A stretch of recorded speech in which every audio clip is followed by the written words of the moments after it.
people have to go through law school to become one. But there's a lot more preparation that needs to take place before you even get to law school. And so basically it all starts out in college. So right now I'm a sophomore at Utah State. I'm doing my undergrads right now. And so basically some things that students need if they're in the same position where I am right now is grades matter. You really need to focus on your grades. You need to do well in school. Because, of course, there's a saying, C's get degrees, but for law school, that won't cut it. You probably will not get into a single law school if you have all C's in college.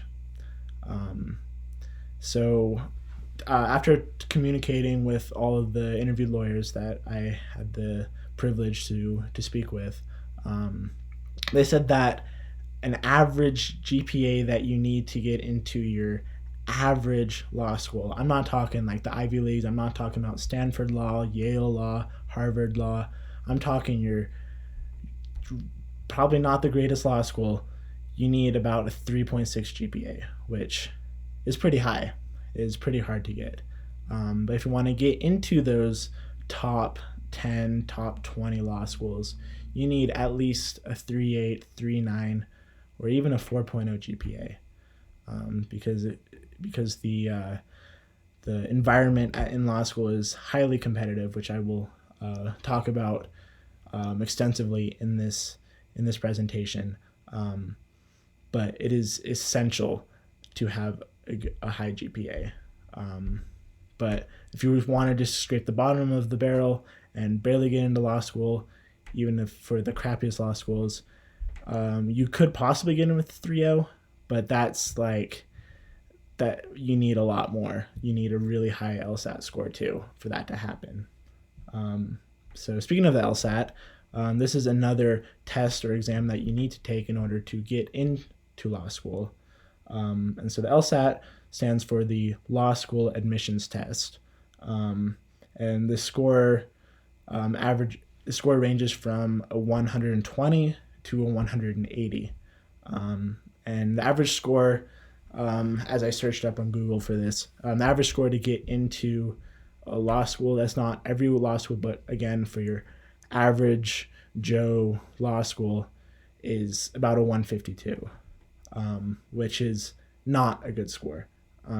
But to get into the top law schools, according to Rick, again, you need at least a 175 or a 170, 175, or about a 165, just around in that range, which is about the 90th percentile. So it's, again, extremely competitive. You need to take it seriously. And if you do, and you study really hard, you'll do well on it. And also, too, what's really nice is you can take the LSAT, I think about 7 times. Back in the days, it was highly disregarded to take the LSAT more than once. But of course, the rules have changed now, and you can take it, I think, up to 7 times. So yeah. And so another quote from Rick Lundell, because Rick loves giving out quotes, is he said that B's are not your friend in college. You may think that they are, but they are not. They will kill you. They will hurt you a lot. So really take things seriously in college. And so the LSAT in general is based on reasoning. So the test is not like what you saw when you took the ACT or the SAT, when there's a math section, reading section, there's a science section, and it just gets increasingly harder. But this test is more based on how you think. It does not, according to Kristen Van Orman, it does not prepare you for law school. It does not prepare you to become a lawyer. But this test basically is there to help you think like a lawyer. And of course, law school in general also teaches you how to think like a lawyer.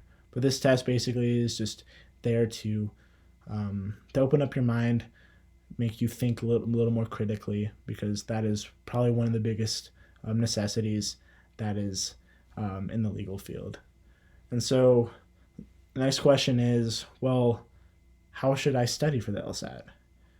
Because, like, of course, when I took the ACT and the SAT, I took a prep class. I didn't really take it too seriously. There were some practice tests that I was able to take. I only took one. I wish I took more, but for the LSAT, they offer the same thing. There are different varieties of LSAT prep classes that colleges offer. There's also online courses. But after talking with Jessica,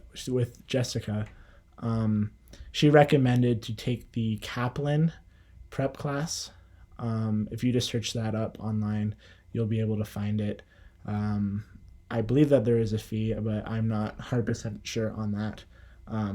But also, too, there are some other courses that are offered, maybe even at your local college. But yeah, make sure to take those prep classes and also a bunch of practice tests as well, because those will help you prepare to take the LSAT, and hopefully you'll do well on it. But also, too, with all this preparation, you need a high GPA in college and you need a high LSAT score, it is also really important to gain some other skills as well. You need to stay diligent. You need to prioritize school over other aspects of life, over your social life, over dating, even though those things are really, really important. Just remember that it takes a lot of diligence and hard work to become a lawyer. So you need to find this balance, and you need to remember that with all this hard work, it will pay off in the end. Because as myself, I am a law and constitutional studies major currently at Utah State, which is this course, or this major is preparing me for law school. But that does not mean that everyone needs to take a pre-law major. You can take pretty much any major that you want. I know that Kristen, my mom, before she got into law school, she was a psychology major. So she still uses those things that she learned in her major, and she does apply it to her everyday life as a lawyer. But it's not necessarily important to choose a major that will benefit you as a lawyer. But of course, it wouldn't hurt at all. Actually, Joe Joyce said that undergrads do not define your career. You can always change it, because we all change. We're all human. We all make mistakes. We all change our paths of life. And so just make sure that if you are thinking of going to law school, make sure that this is what you want to do. So for example, you have a high GPA, you have a high LSAT score, you get into law school of your choice. So what's the next step? What are some things that you have to do in law school that will prepare you in becoming a lawyer? So law school is a lot more different than your standard typical bachelor degree, your standard typical undergraduates in college. It's a lot more detailed, a lot more precise, and a lot more rigorous. So one key difference that's in law school is that the classes are graded on a curve. So basically, what this means is that in each class, there's only a certain amount of students that would receive an A. There's only a certain amount of students that would receive a B and a C and further on. So, for example, if all students took a test and they all got all the questions right, for example, the professor would select the best answers to the questions. Even if all of them are all right, he would select the best answers and then only assign, for example, 10 people to receive an A on that test, and then maybe 20 people receiving a B and 50 people receiving a C, and further on. So there's a chance that you may get everything right on the test that you took, but you may receive a D or a C on that test. So it's really important to apply what you've learned in law school onto the test, because it's a huge competition. It is extremely competitive. Um, and another cool story or funny story that Kristen was able to share um, was that she remembered when she was in law school and they were in the testing center taking a test, and Kristen she dropped her pencil when she was taking it, and due to the competitiveness of the environment of the classroom, when she dropped her pencil, actually her one student who was sitting next to her kicked her pencil away, um, just so she would have to get up and retrieve her pencil and basically have her waste more time, because of course it's all one big competition.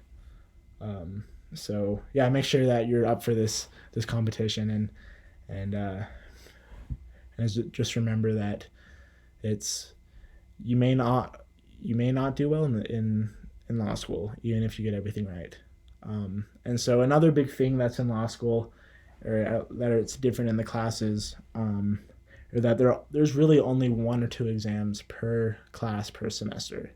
There might not be even any homework assignments. It might be you read this case and then in class you discuss it. And so actually the um, law schools, they have two different kinds of methods. I forgot to include one of the methods on here, but there's the Socratic method, which basically students are assigned seats in the classroom, and then the professors can call it on them at any time during the class. So, for example, I did actually include the other method on here too, but for the Socratic method, basically, if you read for example, if you read a case the night before, and basically your professor at any time in the class will just randomly call your name and then ask you a really sophisticated question, and you have to answer it on the spot. So make sure that that you're well prepared for the next class, because even though it might not be graded, it'll scare you if you don't answer correctly. So you need to have that that will and desire to really prepare extensively for each class.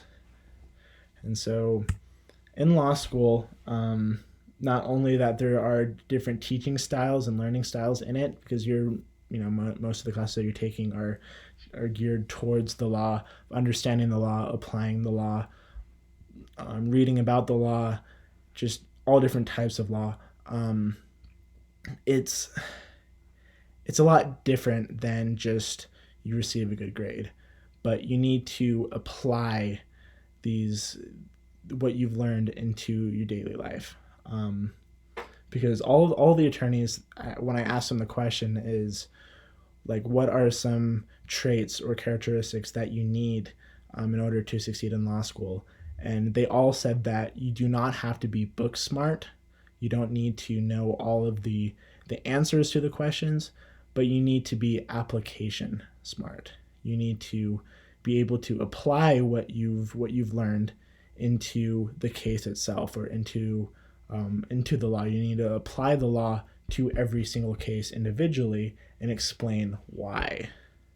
Because if you do that, then you will be top of your class. You will do well in all the tests, and then you will receive those A's even if all the classes were graded on a curve.